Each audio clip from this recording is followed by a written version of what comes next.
I knew something was wrong the moment I heard my name whispered, the kind of whisper people use when they think you're asleep or dead.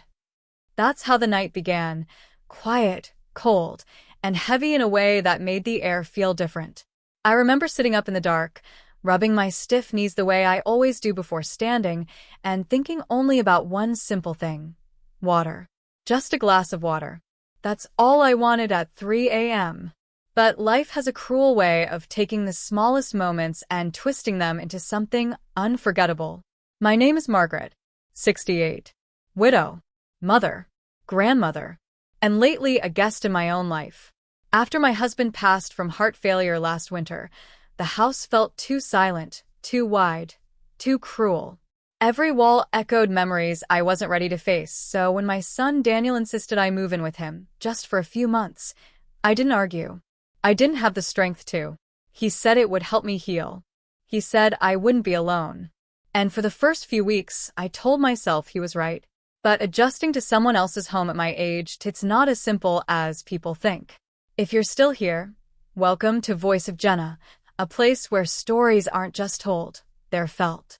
Here, we dive into real emotions, family drama, quiet heartbreaks, unexpected twists, and the moments that change us.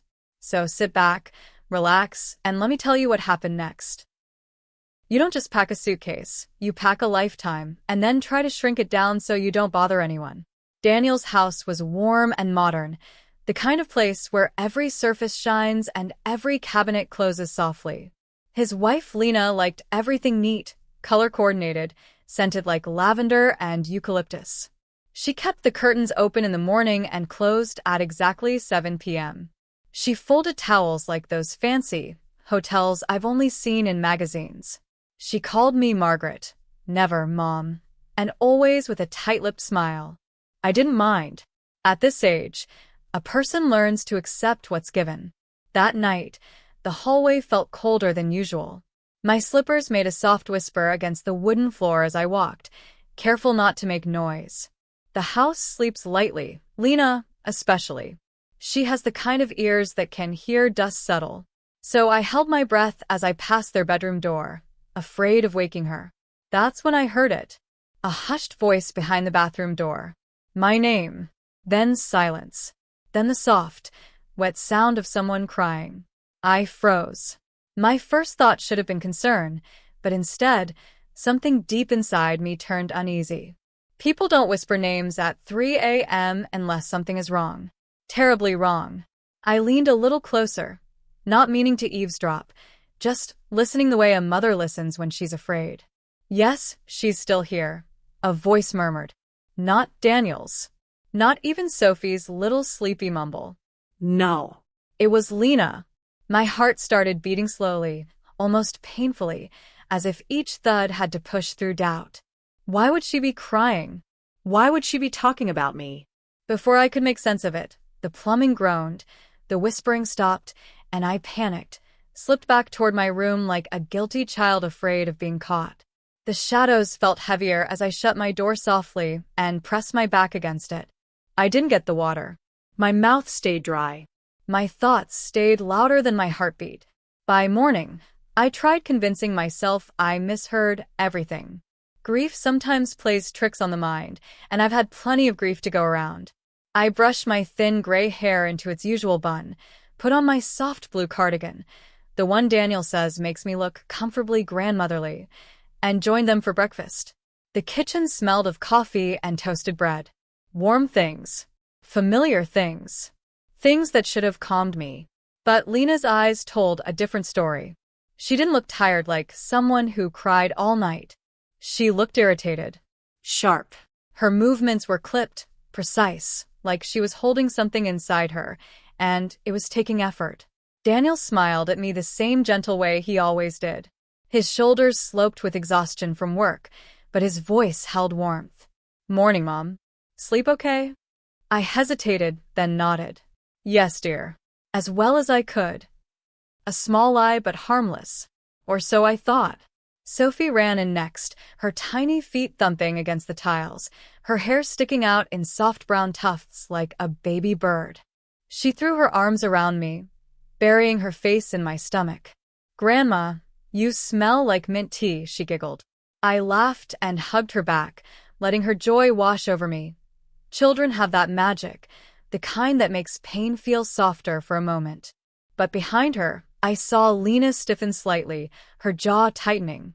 I didn't know why such a small moment would bother her, but it did. Daniel didn't notice. He rarely noticed the silent things. "Could you pass the butter, Mom?" he asked, reaching for his newspaper. "Of course," I said, sliding it gently toward him. Lena's eyes flicked to the butter dish. A tiny thing, but her eyebrows lifted with a quiet judgment. She didn't say anything, not yet, but the air shifted. I told myself I was imagining it, but deep down some part of me knew I wasn't. The rest of the morning passed in a blur of light chores, folding laundry, rinsing dishes, sweeping crumbs off the table. I enjoyed helping. It made me feel useful. It made me feel like I still mattered in a world that moves faster every year. But every time I stepped somewhere, I felt watched. Not by Daniel. Not by Sophie. By Lena. Her quiet stares. Her pressed lips. Her sighs that were too soft for Daniel to hear, but loud enough for me. And my mind kept circling back to that moment at 3 a.m. My name. The whisper. The crying. That uneasy tone I can't unhear. What was she saying? Was it about me staying too long? Taking up space? Being a burden? I didn't know. But the doubt didn't leave. It sat inside me like a stone. Near lunchtime, I dropped a spoon, not even from a height, just slipped from my tired hands. It clattered against the floor, startling me. Lena turned sharply, her eyes flashing annoyance before she smoothed it over with a polite smile. "It's okay, Margaret," she said, but her tone was stiff. "Maybe rest a bit." Rest. As if I were fragile glass. As if existing was too heavy for me. I wanted to believe she didn't mean anything by it. But the whisper from the night wouldn't let me rest. Something was brewing. Something quiet. Something cold. And I could feel, without knowing how, that what happened that night at 3 a.m. was only the beginning. "Grandma, why are you shaking?" Those were the first words I heard when I woke up, Sophie's tiny hand on my arm, her big brown eyes filled with concern no child should ever have for someone they love. I didn't even realize my hands were trembling until she pointed it out. Maybe it was the nightmare I half remembered, or maybe it was the truth I was trying so hard not to face. Either way, the day began with a question I wasn't ready to answer. "I'm just cold, sweetheart," I whispered, forcing a smile. "Just a little cold." But the lie felt brittle. Thin. Like something that would crack the second anyone touched it. The house was still quiet. Too quiet. The kind of quiet that follows an argument, or the kind that hides one. I heard faint movement downstairs, cupboard doors closing softly, footsteps paced in irritation, the hum of running water. That meant Lena was already awake. I took my time dressing. A long skirt, the soft sweater with pearl buttons, the one Daniel bought me last Christmas, saying it made me look elegant in a cozy way. I tucked a stray lock of gray hair behind my ear and stared at my reflection longer than usual. There was a heaviness in my eyes. A question. A fear. Did I mishear everything last night? Or was something coming that I couldn't stop? By the time I went downstairs, the kitchen was filled with the smell of coffee and toast again, but unlike yesterday, the air felt sharp, like the edges of the morning had teeth. Daniel sat at the counter, typing on his laptop, half dressed for work, tie hanging loose around his neck. When he noticed me, he smiled the same warm smile he always gave. "Morning, Mom." "Good morning," I answered, steadying my voice. But Lena's greeting was different. She didn't smile today. She didn't even look at me at first. Only after a few seconds did she give a small nod. "Morning, Margaret." Just a nod. No warmth. No softness. Just that tightness in her face again, the same one I saw last night through the crack in the bathroom door.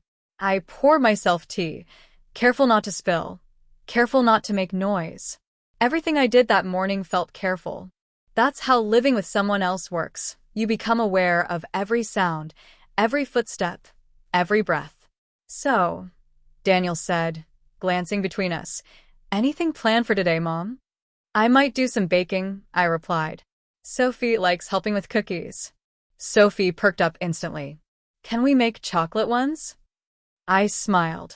Of course. But before Daniel could respond, Lena set down her mug a little too loudly. Actually, she said, I already promised Sophie we'd go shopping this afternoon. Maybe another day. Her tone was calm, but something about it felt deliberate. Final. Sophie's face fell, but she didn't argue. Daniel didn't notice anything wrong. He rarely picked up the undercurrents. He lives in the world of logic and work and schedules, not whispers and quiet tensions. That's fine, I said, forcing a gentle tone. Whatever works best. But inside, something twisted. Like I was slowly being pushed out of the small spaces where I still fit. I washed my dishes before anyone else finished, another habit I'd picked up to avoid being a burden. While I stood at the sink, I heard them behind me. Daniel whispering. Lena replying in a quieter whisper. Her whispering voice again. Just like last night. I kept my back turned, rinsing a plate I'd already rinsed twice, pretending I couldn't hear. She gets up a lot at night, Lena murmured. Maybe. And then the whispering stopped, as if they sensed I was listening. A moment later, Daniel cleared his throat loudly. Mom, do you need anything? You okay over there? Just washing up, I said. My heart was beating too fast. It wasn't normal. None of this was normal. I wiped my hands on the towel and tried to steady myself. The room felt smaller. The air felt thinner. I could feel eyes on me even when no one was looking. When Daniel left for work, the house grew even quieter. Sophie was in the living room coloring. I admired her little drawings, flowers with smiling faces, stick figures with floating hearts, and for a moment, everything felt warm again. But then Lena walked in. The softness vanished. She leaned against the doorframe, arms crossed, watching me in a way that made my skin prickle. Not angry, not emotional, just cold. Margaret, she said, can I ask you something? I turned, my breath catching. Of course. She didn't step closer. She kept her distance, but her voice stayed low. Did you go upstairs around 3 last night? The question hit me like a blow. I swallowed slowly. I got up for water, I admitted. I couldn't sleep. Her eyes narrowed just enough for me to notice. Next time, try not to wander around so late. It wakes people up. Her tone wasn't harsh. It was worse, controlled. I didn't mean to wake anyone, I said softly. I know, she replied. But it's a small house. Noise travels. Noise. Just the word made my chest tighten. She walked away, leaving the conversation hanging like a cold draft. For the rest of the morning, I tried keeping myself busy. Folding blankets, watering the plants on the windowsill, organizing the pantry, even though everything was already in perfect order. Anything to keep my hands moving and my thoughts from spiraling. But the silence wasn't normal anymore. It felt intentional, and it followed me through every room. By noon, I couldn't ignore the heaviness in my chest. The memory of her whisper, the tone she used in the bathroom, the hushed conversation this morning, it all formed an uneasy picture I wasn't ready to look at. Around afternoon, as I sat on the edge of my bed trying to calm my nerves, Daniel called from work. Hey, Mom. You okay? Lena said you seemed off today. Off. A simple word, but painful. I'm just tired, I said. You sure? Yes. Don't worry, dear. But after the call ended, I stared at the phone longer than I needed to, because something was happening. Something building behind the walls of this house. Something whispered in the dark and hidden behind polite smiles. And I could feel it coming closer. That night, lying awake, listening to the soft creaks of the house settling, I told myself I would not get up at 3 a.m. again. But deep down, I knew I would. Because fear has a way of waking you, even when you're desperate to sleep. Who were you talking to at 3 a.m.? That was the first thing Lena said to me the next morning. No greeting, no smile, not even eye contact. Just that sharp question, fired like a warning shot before the day even began. It caught me off guard, so suddenly that for a moment, I actually forgot how to answer. Her tone wasn't curious. It was accusing, prepared, almost rehearsed. I stood there holding my sweater in my hands, the one I'd folded neatly the night before. I wasn't talking to anyone, I said. I barely got out of bed. She didn't argue, but the look she gave me was worse than words. A look that said she didn't believe me. A look that said she didn't trust me. Then she walked away, leaving the question and the sting of it behind her like a trail of cold air. I dressed quietly, moving slower than usual. My joints ached. My back felt tight. But none of that hurt as much as the knot forming inside my chest. Something was happening in that house, something I didn't understand yet. And every time I tried to breathe, it felt like I was inhaling dust. Downstairs, Daniel was already at the table, toast in hand, scrolling through something on his phone. When he noticed me, his face brightened the way it always did. He had his father's smile, that warm, comforting smile that could make bad days feel survivable. "Morning, Mom. How'd you sleep?" "Fine," I lied. "Just fine." "Good." He took a sip of his coffee. "We might go out tonight. Work dinner thing. If you're okay watching Sophie?" "Of course," I said without hesitation. I would do anything for that child. She was the only place in that house where love felt simple. Safe. But Lena's spoon clinked against the bowl, just slightly too hard. "We haven't confirmed plans yet," she said, her voice soft but pointed. "Let's not commit to anything." Daniel shrugged, oblivious. "We'll see." I sat across from them, trying to settle my shaking hands beneath the table. I hated that I shook now. I was never like this. I ran a whole household for years, raised 2 children, cared for a husband through sickness and grief, handled bills, managed people, dealt with emergencies. I wasn't weak. I wasn't fragile. But something about living in someone else's home, under someone else's rules, under someone else's mood, makes even the strongest person feel like they're balancing on a thread. Sophie ran in, her energy bright as a burst of summer light. "Grandma." "Look," she said, holding up a picture she'd drawn. A gray house, a tall tree, 3 stick figures holding hands. A little heart floated above us. I smiled and kissed her forehead. "It's beautiful, sweetheart." "It's us," she chirped. "Me, Mommy, and Grandma." "Not Mommy, Daddy, and Grandma. Me, Mommy, and Grandma." Lena stiffened instantly. "Soph, honey," she said. "Why didn't you draw Daddy?" "He's always working," Sophie said simply, as if it were the most obvious thing in the world. Daniel glanced up, startled.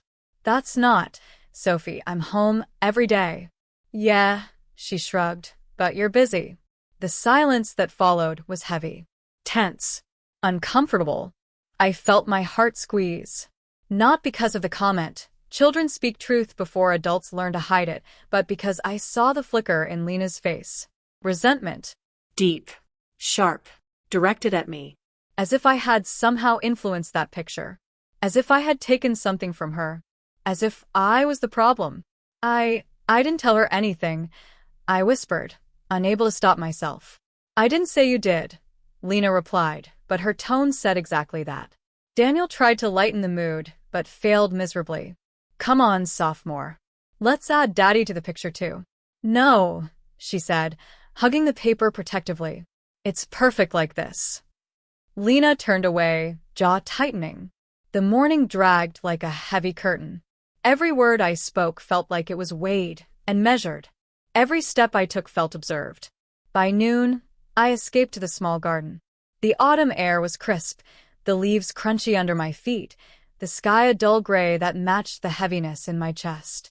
I sat on the bench and let myself breathe for the first time that day. Is it me? Am I imagining all this? Am I really becoming a burden? The questions came like little claws, scratching at whatever confidence I had left. I didn't hear the back door open, but I felt someone's presence. When I turned, Lena was standing there, arms crossed, her eyes unreadable. She didn't sit. She didn't smile. She didn't soften. "Margaret," she began, "we should talk." My stomach dropped. Conversations that begin with those 3 words never bring anything good. "I don't want this house to be tense," she said, choosing each word with precision. "But lately, you've been acting strange." "Strange?" I repeated, stunned. You wander at night. You listen to conversations that aren't meant for you. You make Sophie think. She stopped herself, pressing her lips together. I just think we should set some boundaries. Boundaries. A word I used to respect. A word that suddenly felt like a stone hitting my chest. I don't want to be in the way, I whispered. Just tell me what you need. She exhaled, and for a second, her expression revealed something, frustration, exhaustion, something unsettled. We'll talk more tonight, she said, when Daniel's home. And she walked back inside, leaving the cold air around me colder still. The rest of the day passed in fragments. Sophie laughing, the oven humming, a dish slipping from my shaky hands, a soft curse muttered by Lena under her breath, my own heartbeat echoing in my ears. By the time it got dark, a strange heaviness settled in my bones. Something was coming. A conversation. A decision. A change I wouldn't like. I lay awake again that night, listening to the familiar quiet of the house sleep, and then, around 3 a.m., the faint sound of footsteps in the hallway. Not mine. Not Sophie's. Someone else. Moving slowly. Toward the bathroom. And I just knew, that whatever happened next would change everything. Are you sure you're feeling well enough to stand, Margaret? Dr. Lewis said, lowering his voice like he was afraid someone was listening. I blinked at him, confused, because I was sitting on the soft edge of the hospital bed, fully alert, fully awake, and yet his tone carried a warning I couldn't quite read. He kept glancing at the door, then back at me, as though the hallway itself was a threat. I nodded slowly, even though I wasn't sure why he was acting like this. I'm fine, I whispered. Just tired. He exhaled and leaned closer. Good. Then listen very carefully and stay calm. My stomach tightened. Why? What's going on? You're being discharged today, he said, but there was no relief in his voice. But I need you to promise me something. Don't go back to your son's house alone. His words hit me harder than the fall I'd taken down the stairs. For a moment, everything inside me froze. It was the kind of sentence that instantly steals the air from a room. Why would you say something like that? I whispered. He straightened, pretending to flip through paperwork, pretending everything was normal. But his eyes kept darting. Because someone came by asking about your condition, he said quietly. And they weren't happy. You were still conscious. My heart slammed against my ribs. Who? I whispered. He didn't answer. He didn't have to. A cold understanding crept through my chest, spreading like frost. There was only one person who would benefit from me not being conscious, or not being alive at all. Emily. A soft knock on the door shattered the moment. The doctor instantly stepped back, mask of professionalism snapping into place, so fast, I almost doubted what I'd heard. A nurse peeked in. Her son is here, she said. John. For a heartbeat, I felt relief. My boy. My only child. My last piece of family. But then I remembered the doctor's warning. Don't go back there alone. Don't trust that comfort. Don't assume safety. The nurse stepped aside, and John walked in with a tired smile on his face. His hair was messy, like he'd been running his hands through it all morning. He looked worried, or maybe guilty. I couldn't tell the difference anymore. Oh, Mum, he said, rushing to my side. Thank God you're okay. His hands wrapped around mine, warm and real, and for a moment I wanted to collapse into him, like I used to when he was little. But something in me held back. Something in me that had been awake in the night. I heard Emily's voice whispering cruel things in the hallway, and the night I fell. I'm fine, I said softly, but I didn't look away. I needed to study him, needed to see what I had missed before. How's everything at home? He hesitated. Too long. Fine. Emily's worried sick. Is she? I asked. He blinked, surprised at my tone. Maybe I sounded colder than I meant to. Maybe I didn't. I didn't even know anymore. Dr. Lewis cleared his throat. Mrs. Parker is ready for discharge. But I recommend someone stay with her for a while, just to ensure her balance is steady. John nodded quickly. Of course. She'll be with us. The doctor's gaze flicked to mine again, just for a fraction of a second. but enough to say don't. Enough to make my hands tremble.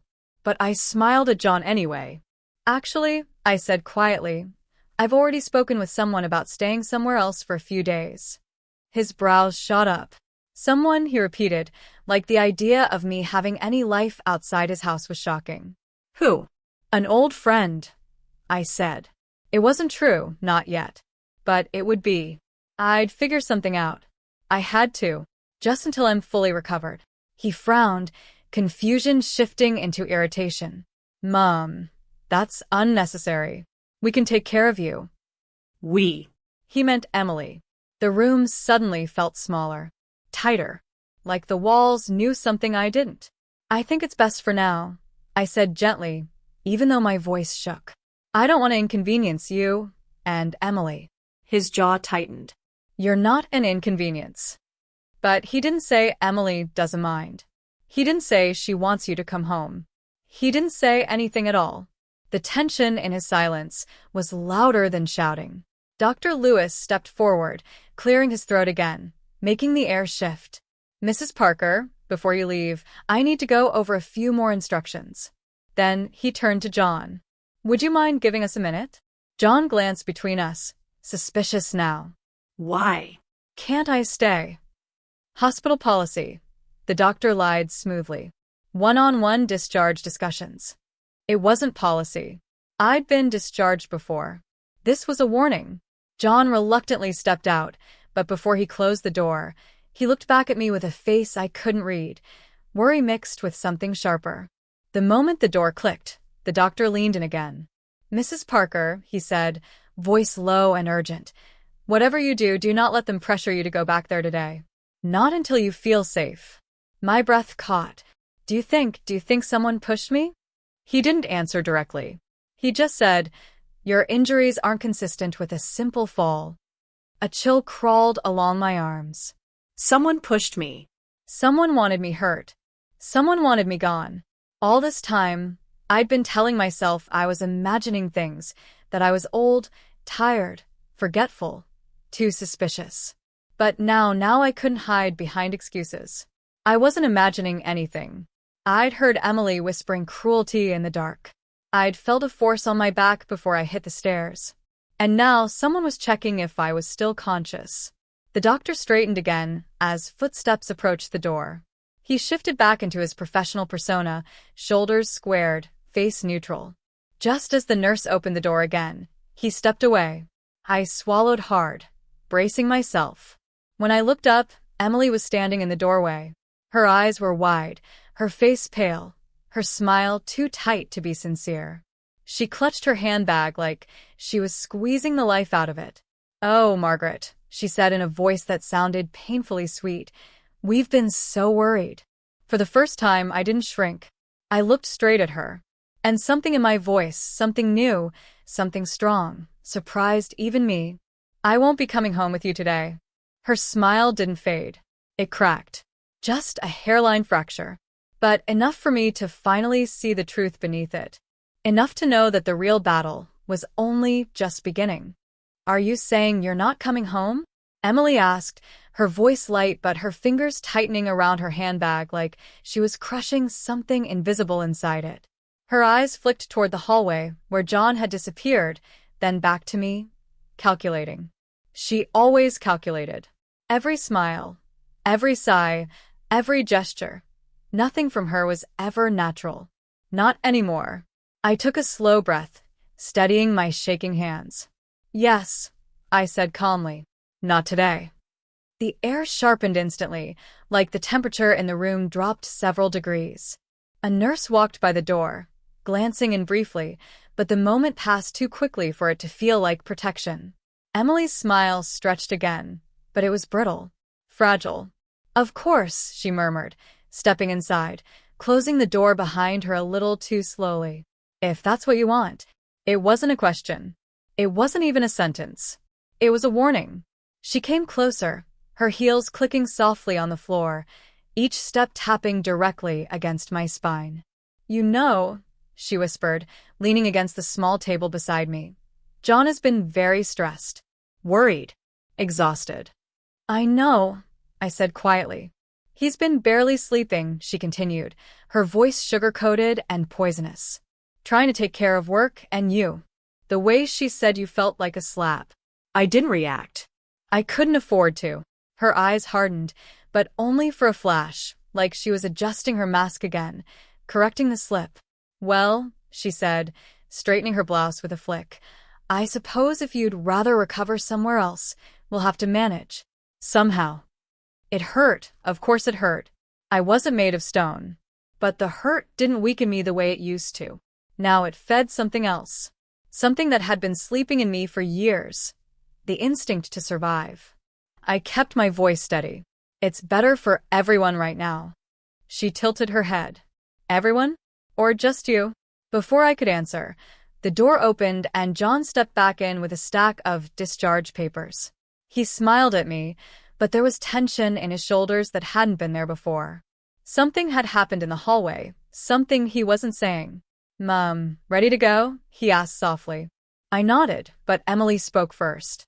She's not coming with us, she said, touching his arm. She's decided to stay with an old friend. John blinked at me. You didn't tell me that. I didn't get a chance to, I said gently. But yes, just for a few days. He frowned, looking like he was torn between insisting and staying calm. Mom, you don't need to go anywhere. We have space. Your family. Emily's eyes twitched at the word family, but she said nothing. I looked at my son, the boy I raised, the boy I protected, the boy who grew up too fast and married even faster. I need some time, John, I said. Just a little space. For myself. Please understand. He rubbed his forehead. I don't get it. What changed? Tears stung my eyes, not because of fear, but because he genuinely didn't know. He truly had no idea what I'd overheard, what I'd felt, what I'd nearly suffered. And I couldn't tell him. Not yet. Not until I had proof. Not until my voice was louder than Emily's manipulation. Before I could answer, Emily stepped in smoothly. Maybe she feels guilty, she said with a soft sigh. About everything. Guilty. The word twisted in my stomach. I stood carefully, using the bed rail for support, not because I needed it, but because showing weakness in front of her might be safer than showing strength. I'll call you once I'm settled, I said to John.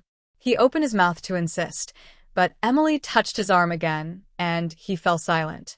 I watched the way her hand lingered, the way she looked at him, the way she subtly guided him without him even realizing.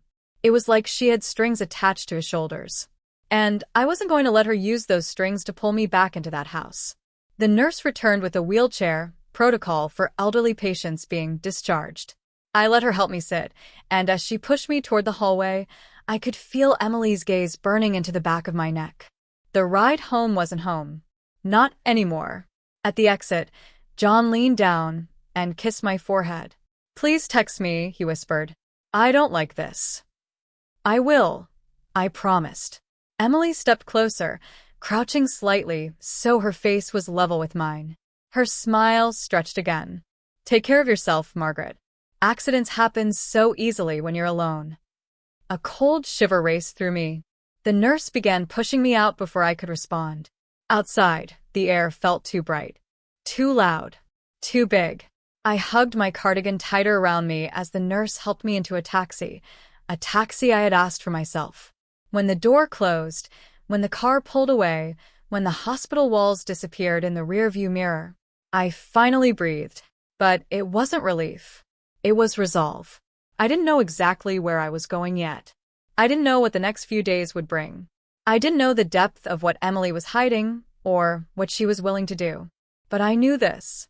Whatever she'd started, I was going to finish.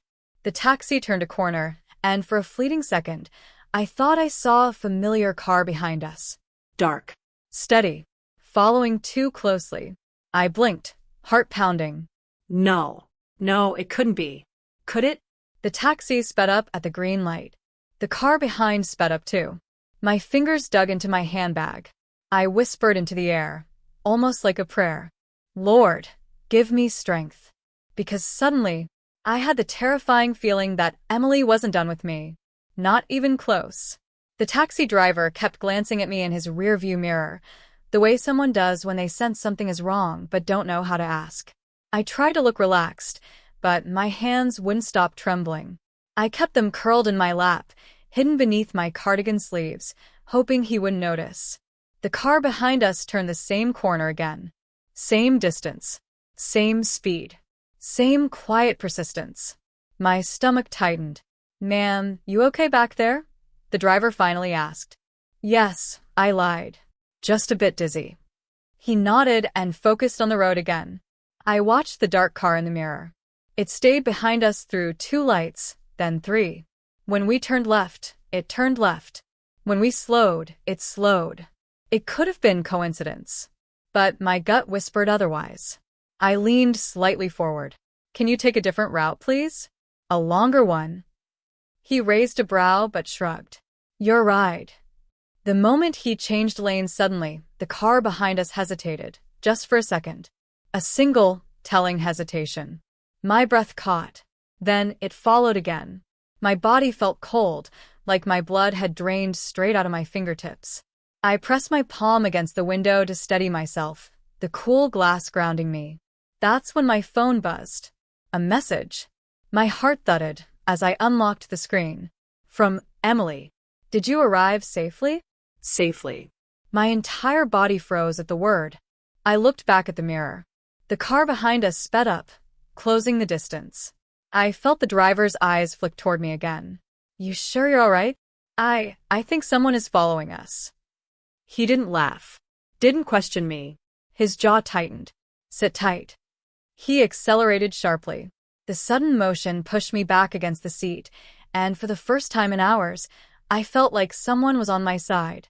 Behind us, the dark car sped up too. My heart hammered so loudly, it drowned out the engine. The buildings passed in streaks. Streetlights flashed across my face.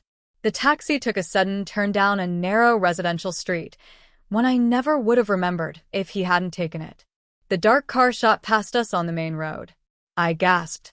The driver slowed, watching the car continue straight, disappearing around a bend. "Probably just a coincidence," he muttered. "But better safe than sorry."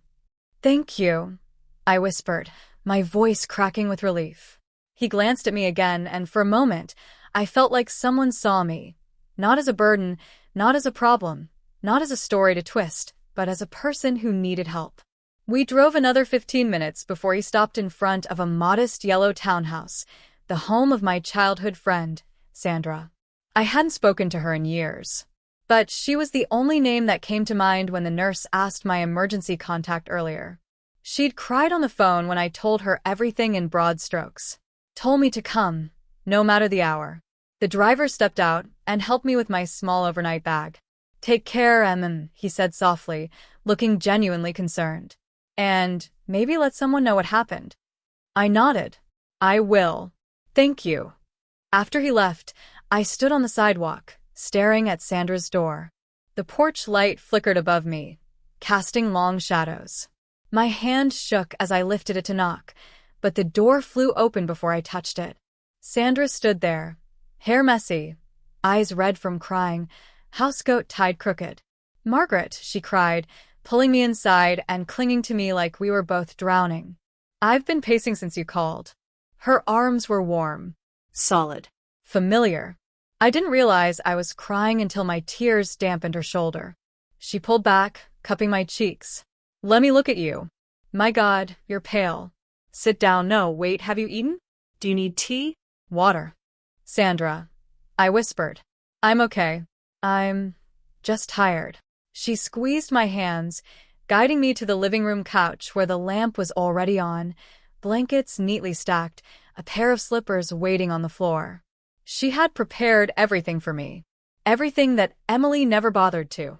I sank into the cushions, and the soft fabric enveloped me like a gentle embrace. Sandra sat beside me, her hand on my back. "Tell me everything," she said quietly. And for the first time since the hospital, the words came out. The bathroom at 3 a.m. Emily's voice. The threats disguised as sweetness. The coldness. The control. The fear. The dark car. Sandra's face changed slowly as she listened. First concern, then disbelief, then something sharp, anger on my behalf, the kind I hadn't felt from anyone in a long time. That woman, Sandra whispered, shaking her head. You think she's capable of hurting you? I stared at my hands, at the faint tremor, at the fear I'd tried so hard to swallow. I don't know what she's capable of anymore, I said. But I know she doesn't want me there. Sandra leaned back, arms crossed, mind clearly running fast. Why would she follow you? Why now? I swallowed. Maybe she's afraid I'll say something. About what? Sandra pressed. I hesitated. There was something in her voice that night. I whispered. She wasn't just tired or angry. She sounded like she was planning something. Sandra's face paled. Do you think she wants John too? No, I said quickly. Not that. But she wants him to choose her. Over everything. Over everyone. Sandra exhaled shakily. Control. She wants control. I nodded. And she knows I'm the one thing she can't fully control. The room went quiet. Sandra reached for my hands again. You're safe here. For now. But we need to understand what she's hiding. I closed my eyes. Because deep down, I already suspected the truth. The receipts I'd glimpsed. The whispered phone calls Emily took in the garage. The sudden tension in John's finances. The way she kept talking about starting over. Something was unraveling in that house. Something dangerous. Sandra squeezed my hands. Tomorrow, she said firmly, we'll start figuring it out. Whatever she's hiding, we'll uncover it.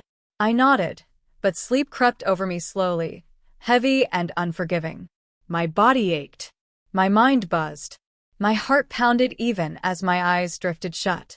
And as darkness pulled me under, one final thought echoed in my mind. If Emily really had followed me tonight, this wasn't just fear. This was a warning. And it was only the beginning. The morning light streamed through Sandra's living room windows, gentle and golden, but it felt like a lie. Outside, the world was moving at its normal pace. Children laughing, birds calling, neighbors chatting over fences. Inside, I felt like I was still suspended in the shadow of last night's terror. Sandra handed me a cup of steaming tea, her hand steady, her eyes sharp. Drink this slowly, she said. You need your strength. I nodded, wrapping my hands around the warmth, letting it seep into my cold fingers. My thoughts raced. Emily. The car. The whispered plans I'd overheard. It wasn't just fear anymore, it was strategy.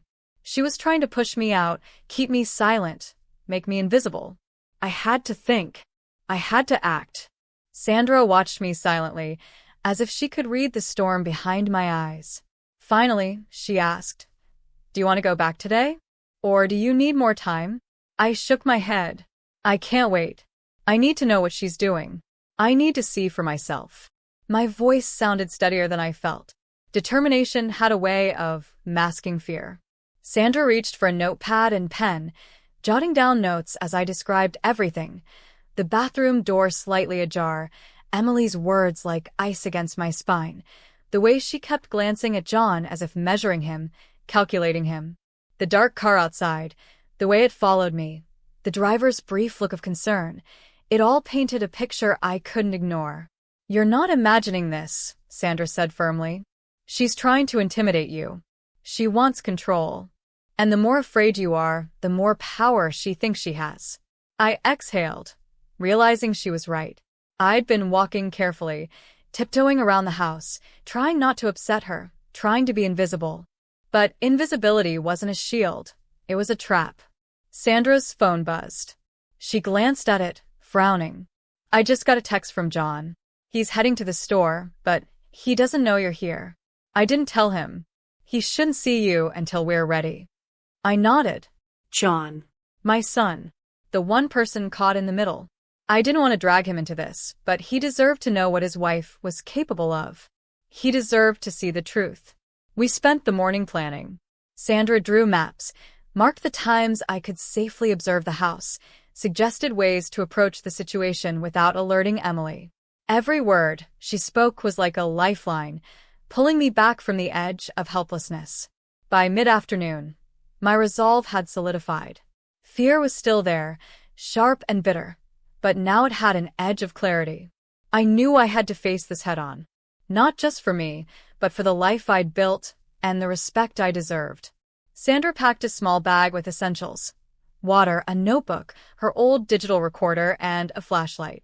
"You'll need this," she said, pressing the recorder into my hand. "Keep a record. Everything. No matter how small it seems." I nodded, gripping it tightly. My fingers brushed the cold plastic, and a strange sense of empowerment surged through me. For the first time in months, I felt a flicker of control. We left her house just before dusk.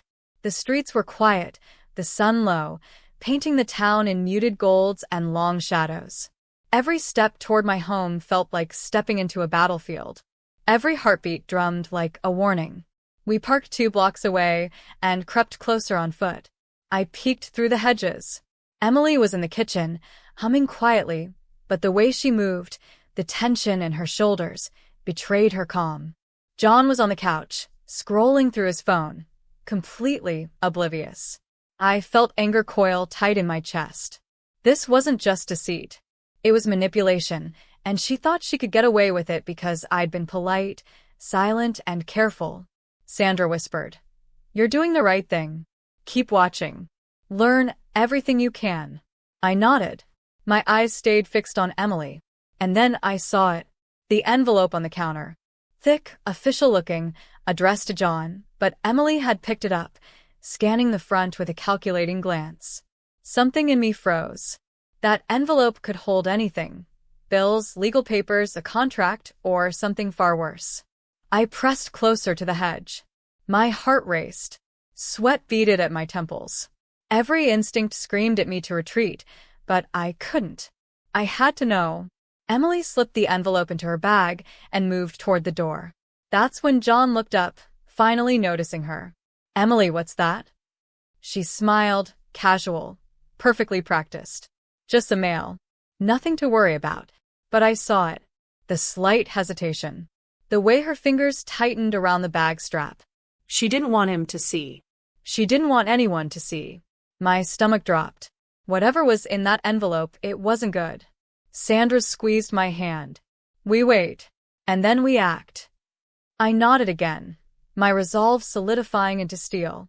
The fear was still there, gnawing at the edges of my mind, but now it had a purpose. The night was coming, and with it, the moment I would finally confront the reality I had been too afraid to face. Because what I'd just seen wasn't just about control. It was about betrayal. And betrayal has consequences. The moment Emily stepped outside with that hidden envelope, everything inside me snapped tight like a pulled thread. I felt Sandra's hand on my arm, steadying me, but even her grip couldn't calm the storm that had begun twisting inside my chest. "Don't move yet," she whispered. But my heart was already chasing after Emily, imagining every terrible possibility tucked inside that envelope: my name, a forged signature, financial documents, something she could use to push me out before I even knew what was happening. We watched from behind the hedge as Emily walked briskly down the driveway, glancing over her shoulder twice. That alone made my breath catch. Innocent people don't scan their surroundings like spies. She reached the car, opened the door, and paused, staring straight ahead, like she was thinking through something dangerous. Then she got in and drove off. Sandra let out a slow breath. "She's hiding something serious, Evelyn. Something serious." Those words sliced through me. I had spent my entire life believing that if I stayed humble, respectful, patient, everything would eventually work out. But standing there in the shadows, watching a woman who despised me clutch an envelope meant for my son, I realized patience wasn't protection. Silence wasn't safety. We waited until we were sure she wasn't coming back. Then we approached the house. Every step felt like I was walking deeper into a truth I wasn't prepared for. The moment I stepped inside, I froze. The place felt wrong. Too quiet. Too still. The kind of silence that wraps around your throat like fingers. John sat in the kitchen, elbows on the table, face buried in his hands. He didn't see me. He didn't hear me. He just whispered to himself, voice cracking. I don't know what to do anymore. My heart twisted. My own son, my quiet, gentle boy who used to cry if he stepped on a ladybug, looked like a man being crushed under a weight he couldn't carry. I took a step closer. John. His head shot up, eyes wide. Mom? How? He blinked, confused, then startled, then relieved. Are you okay? You left last night without a word. I called you. I checked everywhere. I'm fine, I whispered. I stayed with Sandra. Why didn't you tell me? His voice cracked again, and I saw the exhaustion in his eyes, deep, painful, and undeniable. Because I was ashamed. Because I didn't want to make him choose. Because I didn't believe he'd believe me. But I couldn't say any of that. Instead, I asked softly, John, what's going on? He swallowed hard. Mom, things have been tense. You know that. Emily's been stressed. I've been stressed. Money is, he stopped. Closed his eyes. Money's not great right now. My stomach clenched. Money. Of course. It always begins quietly with money. He rubbed his face. And Emily, she's been saying things. About you. About the house. About how things should change. His voice dropped. But I don't know what's right anymore. I stepped closer and placed a hand on his shoulder. He didn't pull away. John, I whispered. Did you see the envelope she took today? He frowned. What envelope? And just like that, everything inside me turned cold. She didn't tell you?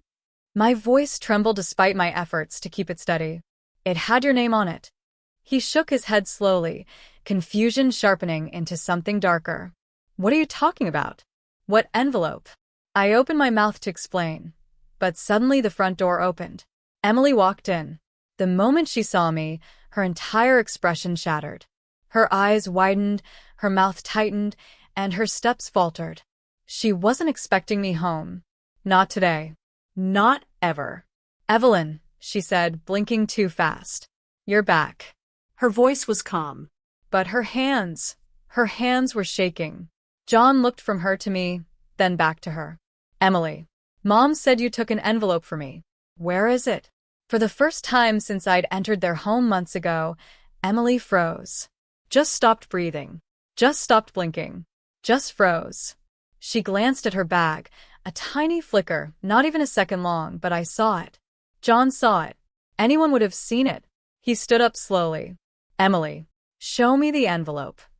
The tension in the room thickened so intensely I could barely breathe. Emily forced a smile. John, you misunderstood. It was junk mail. Stop, he said. Not loud. Not angry. But firm. Clear. Strong. Emily's eyes flashed toward me. Cold. Furious. Terrified all at once. That's when I noticed something I hadn't seen before. Something subtle. Something dangerous. On her left wrist, faint red marks. Like someone had grabbed her too hard. Or she'd grabbed something too hard. Something or someone. The air in my lungs turned icy. Emily clutched her bag to her chest. I don't have to show you anything. John stared at her. Silent. Waiting. Demanding the truth without saying another word. And then, slow, reluctant, trembling, Emily reached into her bag. Her fingers brushed the envelope. And that's when it happened. The doorbell rang. 3 forceful knocks. Not casual. Not friendly. Not normal. My entire body stiffened.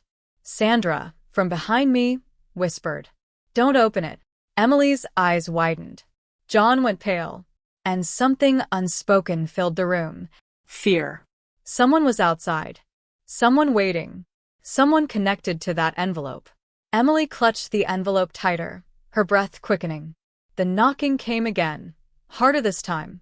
And in that moment, in that heavy silence, every terrible thought I'd ever feared came rushing in at once.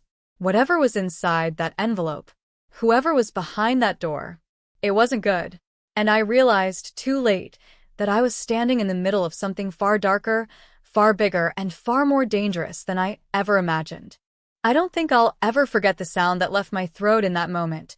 Somewhere between a gasp, a sob, and a prayer breaking in half. The photo frame slipped from my hands and clattered onto the floor.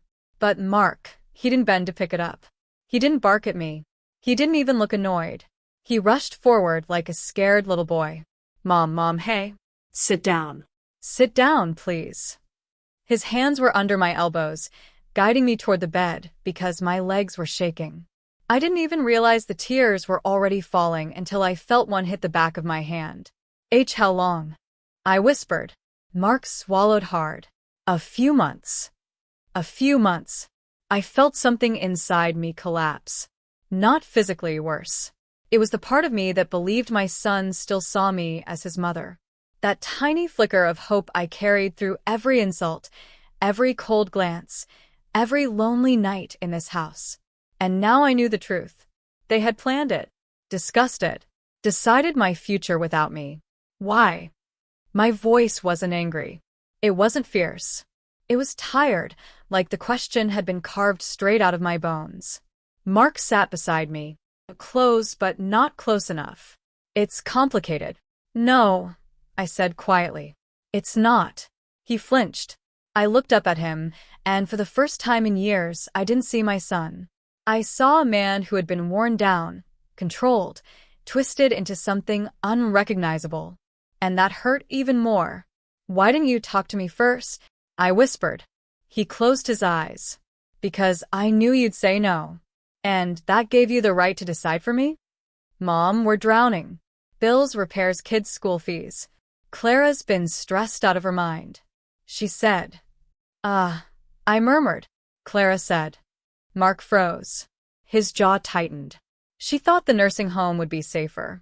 That if something happened to you in the house, we wouldn't know. That we're not equipped for emergencies. That it's the responsible thing to do. I stared at the wall, so I wouldn't cry harder. She made it sound like a good idea, he whispered. And you believed her? I asked, not with accusation, but with heartbreak. Mark rubbed his face with both hands. Mom, I'm not proud of it. For months I've been telling myself, we're doing the right thing. But when I heard you crying tonight, everything inside me snapped. He looked at me, then really looked at me, and for the first time since I moved in, I saw fear. Fear of losing me. Fear of losing what little remained of who he used to be. Then he said something that broke me even more than the bathroom whisper. I thought you'd be relieved. Relieved. My hands trembled.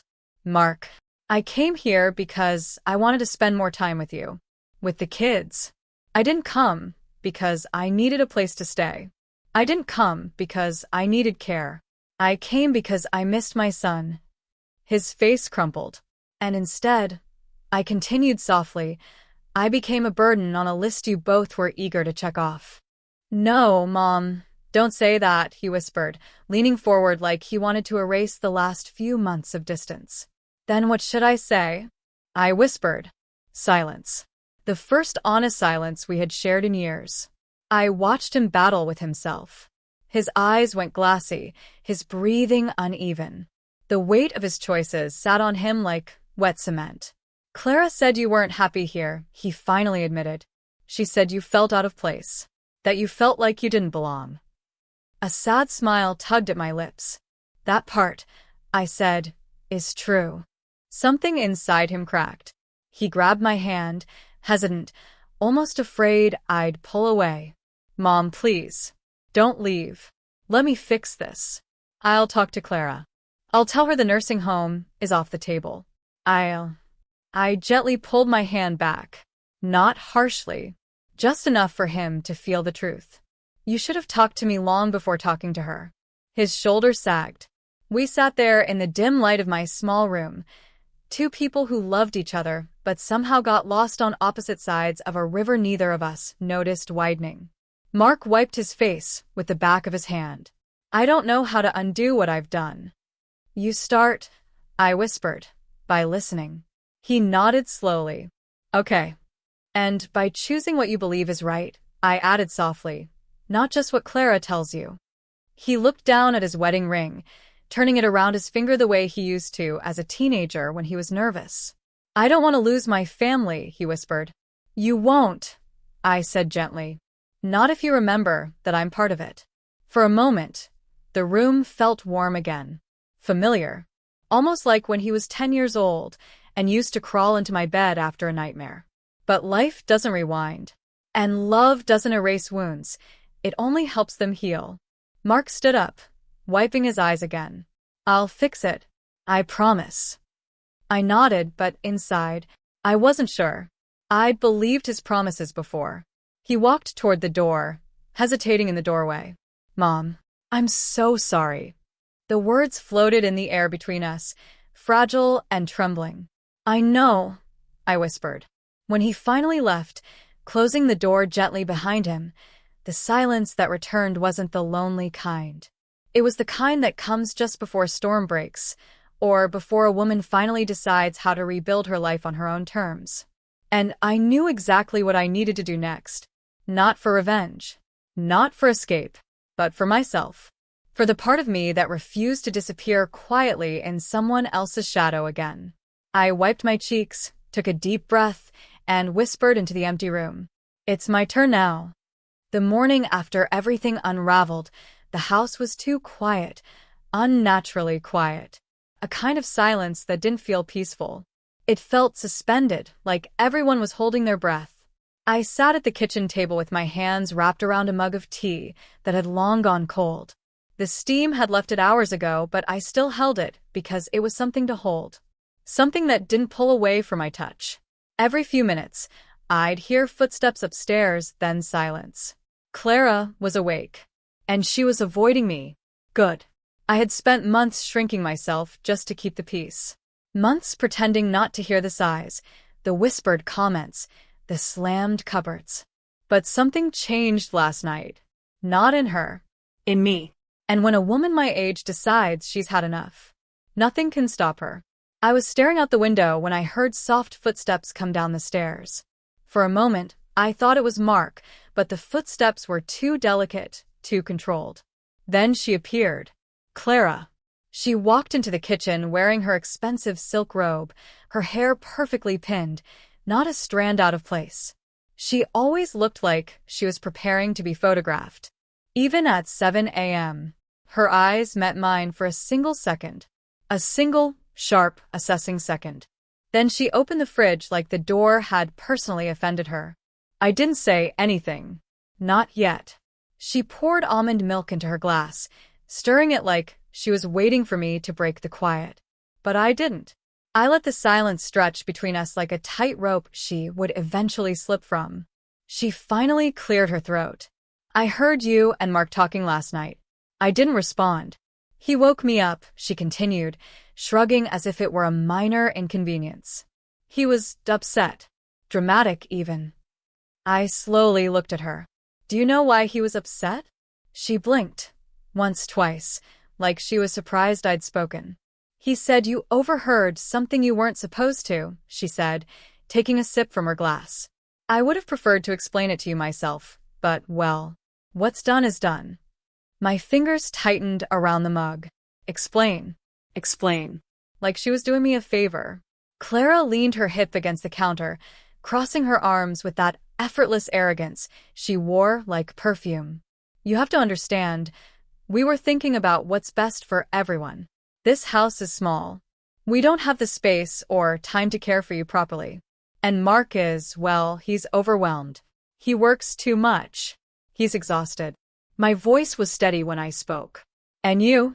She raised an eyebrow. Me? Yes, I said quietly. Are you overwhelmed? She scoffed lightly. I run the house. I take care of the children.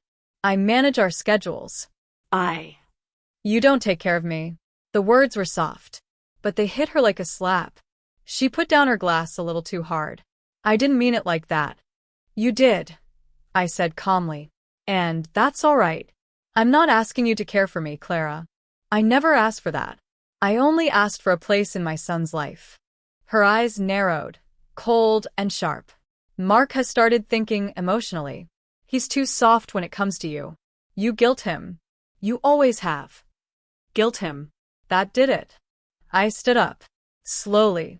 Deliberately. I guilt him. I repeated. Clara shrugged. Mothers do that sometimes. It's normal. I took one step closer, watching her flinch even though I hadn't raised my voice. "Clara," I said softly, "I raised that boy alone. I worked double shifts so he could go to school. I sat in hospital waiting rooms because he climbed every tree he wasn't supposed to. I buried my husband with one hand and held my son with the other so he wouldn't fall apart. If I have ever made Mark feel guilty," I paused, letting the silence sharpen, "it's because I love him, not because I want something from him." She didn't speak. Maybe she couldn't. "So listen carefully," I continued. "I don't need you to like me. I don't need your approval. But you do not get to rewrite who I am to my son." Her eyes flashed with something: irritation? Fear?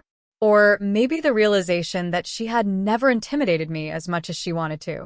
"You think you can just stay here after last night?" she snapped, losing a bit of her polished composure. "I think," I said gently, "that where I stay is not your decision. Mark and I are married. We make decisions together." "Then perhaps you should start making decisions with him," I said, "not for him." Her face twisted, just slightly, as if I'd struck a nerve she didn't know she had. Before she could respond, small footsteps padded down the hall. Lily, my granddaughter, her hair messy, her pajamas too big, rubbing her eyes with her tiny fists. She looked at me, then at Clara, then back at me. "Nana," she whispered, walking toward me with sleepy warmth, "can I have breakfast with you?" Clara's jaw tightened, because no matter how hard she tried, she could never control the children's hearts.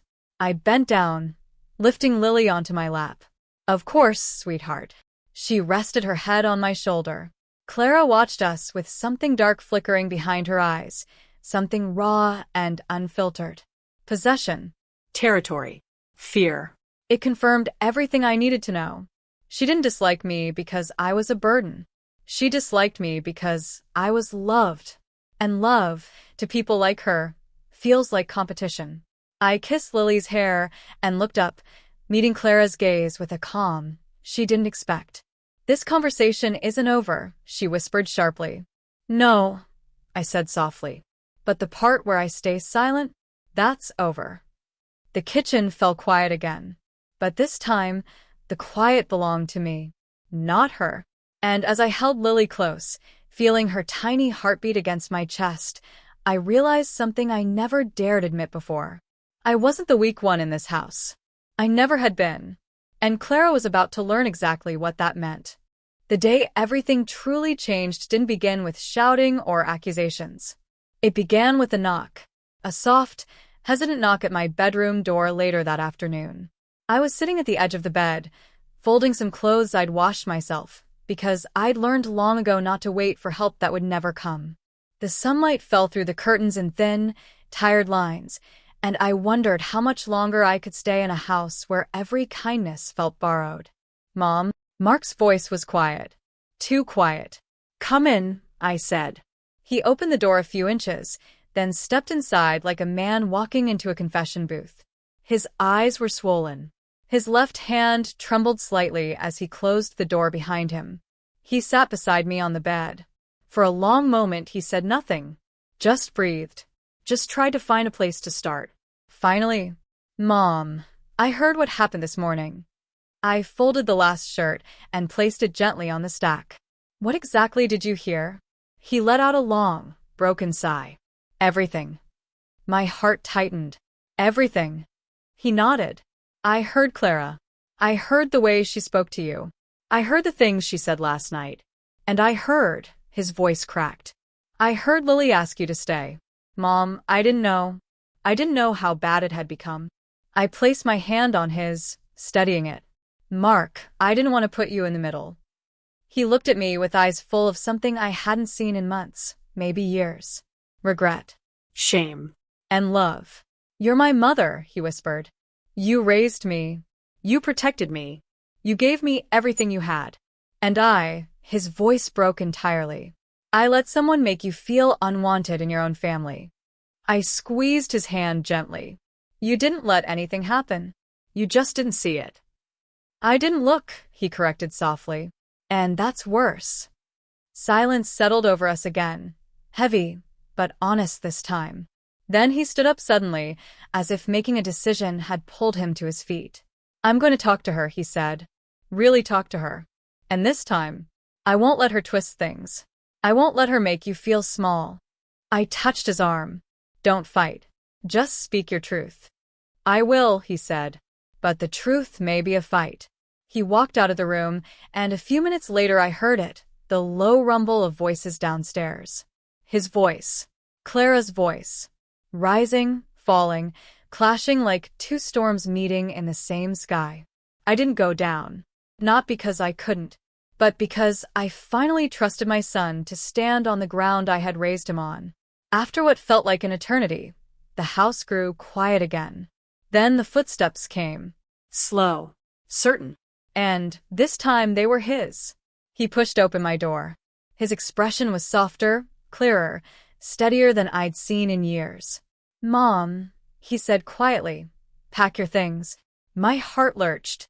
"Mark." "We're leaving for a few days," he said gently. "You and me. Somewhere peaceful. Somewhere you can breathe again." Did Clara tell you to send me away?" He shook his head. No. "I told her that until she can treat you with basic respect, she won't have access to me. Or the kids." I blinked hard as my eyes filled. "Mark." He knelt in front of me, taking both my hands. "You will never live in fear in my home again. Not a single day." I felt something warm spread through my chest. Something I hadn't felt in a long, long time. Safety. Real, bone-deep safety. "But what about your marriage?" I asked softly. He exhaled. "I don't know. But I do know this. If she can't love the woman who raised me, then she never really loved me either." A tear finally slipped down my cheek. He wiped it gently. "I'm sorry I didn't see it sooner. I'm sorry you ever felt alone here." I shook my head, breathing shakily. "I'm not alone anymore." He smiled. "Good. Because you're coming home with me. To wherever home is next."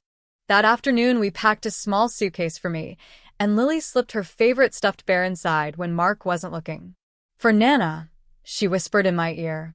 And when we stepped outside, the air felt different, lighter, freer, like the world had decided to loosen its grip on my shoulders. We drove until the houses turned to trees, until the tension in my chest dissolved into road dust behind us. Later, as we checked into a quiet little lakeside cabin, Mark carried my bag with one hand and held his daughter's tiny fingers with the other. "Mom," he said softly as we reached the door. "Yes." "I promise you something," he said, turning toward me. I waited. "You will never again feel like a guest in your own family." And as I stepped into the warm wooden cabin, I realized something I had forgotten. I wasn't being sent away. I was being chosen. By the same boy whose tiny hand I held on his first walk to school. By the man who still saw me as home. And it was then that I knew. This wasn't the end of my story. It was the beginning of my freedom. If you enjoyed this story, make sure to subscribe to Voice of Jenna so you never miss the next chapter in our world of twists, lessons, and unforgettable moments. Your support means the world to me, and trust me, the stories only get better from here.